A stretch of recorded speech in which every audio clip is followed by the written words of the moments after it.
Hello welcome back to me ఇంటి ముచ్చట్లు. ఈరోజు మనం వైట్ సాస్ పాస్తా ప్రిపేర్ చేసుకుందాం.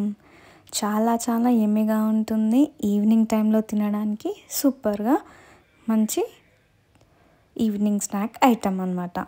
సో మనకి పాస్తాకి కావాల్సిన ఇంగ్రీడియంట్స్ వచ్చేసి పాస్తా మంచిగా వాష్ చేసుకొని వాటర్ పోసుకొని సాల్ట్ అండ్ ఆయిల్ వేసుకొని మంచిగా పాస్తాని 2 విజిల్స్కి ఉడికించండి. మెత్తగా ఉడికిపోతుంది.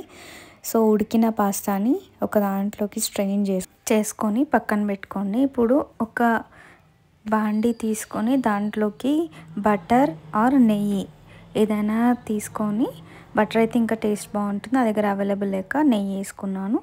సో దాంట్లోకి మనం కట్ చేసి పెట్టుకున్న గార్లిక్ కొంచెం వేసుకొని వేగాక కొంచెం మైదా తీసుకుందాం. మైదా తీసుకొని మంచిగా పచ్చివాసన పోయినాక వేయించి మంచి స్మెల్ వచ్చేదాకా వేయించి దాంట్లోకి మనం మిల్క్ పోసుకోవాలి. మిల్క్ ఇలా కొంచెం బాయిల్ స్టేజ్లోకి వచ్చినాక కొద్దిగంత సాల్ట్ అండ్ పెప్పర్ వేసుకొని కలుపుకోవాలి. దీంట్లోకి మనం ఎండుమిరపకాయ ఒకటి దంచి పెట్టుకొని ఇదైతే వేసుకుంటే బాగుంటుంది టేస్ట్. సో దీంట్లోకి కొద్దిగంత మయోనీస్ వేస్తున్నాను. సో మనం ఉడకపెట్టి స్ట్రెయిన్ చేసి పెట్టుకున్న పాస్తా ఉంది కదండి, అదైతే వేసుకొని కలుపుకోవాలి. మంచిగా కలుపుకొని దాంట్లోకి అయితే ఫ్రెష్ క్రీమ్ అయితే కొంచెం వేసుకొని దీంట్లోకి మనం చీజ్ అయితే తురుముకోవాలి. ఎంత చీజ్ టేస్ట్ ఇంకా బాగా వస్తుంది white sauce pasta. Better mozzarella cheese తీసుకుంటే మంచి స్ట్రెచ్గా మంచిగా వస్తుంది టేస్ట్. ఇటాలియన్ స్టైల్లో అయితే మనకి వైట్ సాస్ పాస్తా ఉంటుంది, లైక్ కేవ్స్లో స్టైల్లో అలాగైతే ఉంటుంది.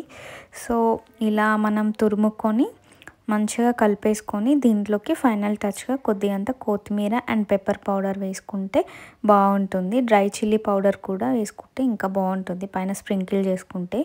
సో ఆరిగానో కూడా వేసుకోండి, బాగుంటుంది. నేను మర్చిపోయాను, ఆరిగానో ఉంది కానీ నేను వేయడం మర్చిపోయాను, మీరు వేసుకోండి బాగుంటుంది. So please subscribe my channel మీ ఇంటి ముచ్చట్లు.